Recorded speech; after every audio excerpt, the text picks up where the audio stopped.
Hola, ¿cómo estás? ¿Cómo te va? Espero que muy bien. Continuamos con esta serie un día más y hoy vamos a acabar de colocar el resto de sprites en pantalla para que nuestro juego sea idéntico al original. Y vamos a comenzar con el piso. Recuerda que desde el repositorio de GitHub puedes descargar la imagen que vamos a utilizar. Pero, ¿cómo la vamos a estar utilizando? Porque si echamos un vistazo al juego original, el piso se mueve al igual que el resto de elementos en pantalla. Bueno, como nuestra imagen es más larga que el canvas sobre el que estamos pintando, lo que haremos será mover la imagen de la misma forma en que movemos el resto de elementos. ¿Y qué va a pasar entonces cuando la imagen haya avanzado lo suficiente como para que ésta se acabe?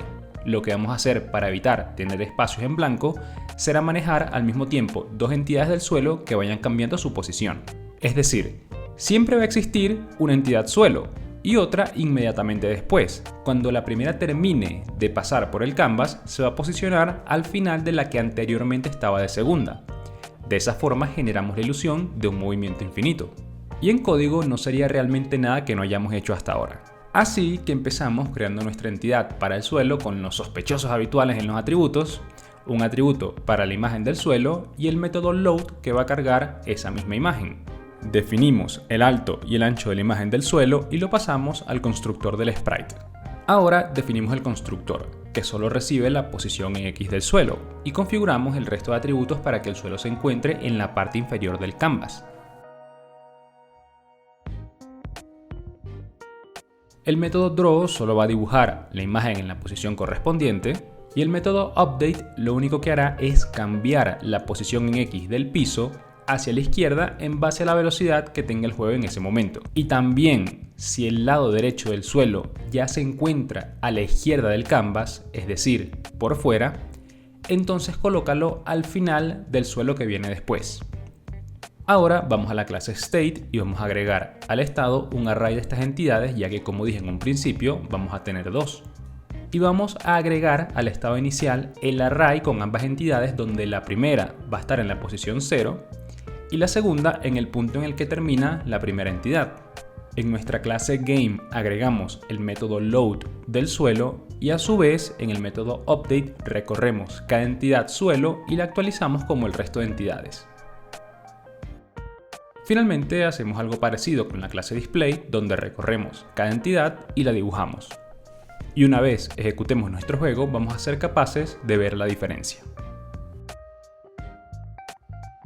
Ahora solo tendríamos que acomodar un poco la posición de los elementos en pantalla, porque allí donde están se ven un poco raros. Y para ello vamos a ir a nuestro archivo de constantes y vamos a crear una constante GameFloor que va a ser del tamaño del canvas menos 14 píxeles.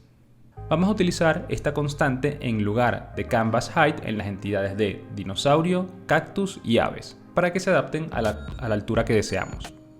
Si ejecutamos nuestro juego nuevamente, allí se ve un poco mejor. Ahora las nubes, que van a ser un poco más de lo mismo. Vamos a tener varias entidades de nubes que, una vez desaparezcan por la izquierda de la pantalla, van a cambiar su posición de forma aleatoria para que aparezcan de nuevo por la derecha. Igualmente creamos una clase para las nubes con los atributos de siempre, definimos el tamaño de la imagen, el constructor que solo recibe a X y Y, el método load para cargar la imagen y el draw que solo dibuja el sprite. Lo mismo de siempre, no hemos cambiado nada. Ahora vamos a definir una velocidad que va a ser constante para las nubes.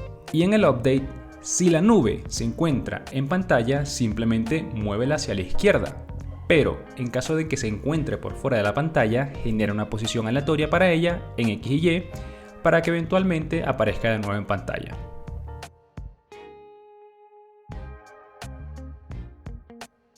Agregamos el array de nubes al estado. Voy a definir 3 nubes en posiciones fijas para que estén un poco alejadas unas de las otras.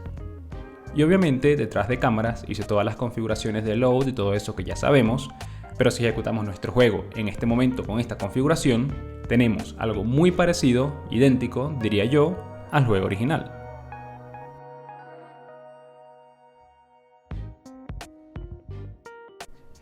Y un día más, una vez más, estaríamos listos. Ya en el próximo capítulo trataremos de agregar sonido a nuestro juego para que cuando el dinosaurio salte o perdamos en una partida se ejecuten ciertos sonidos que lo hagan parecer incluso más, ya incluso a nivel auditivo, en nuestro juego original.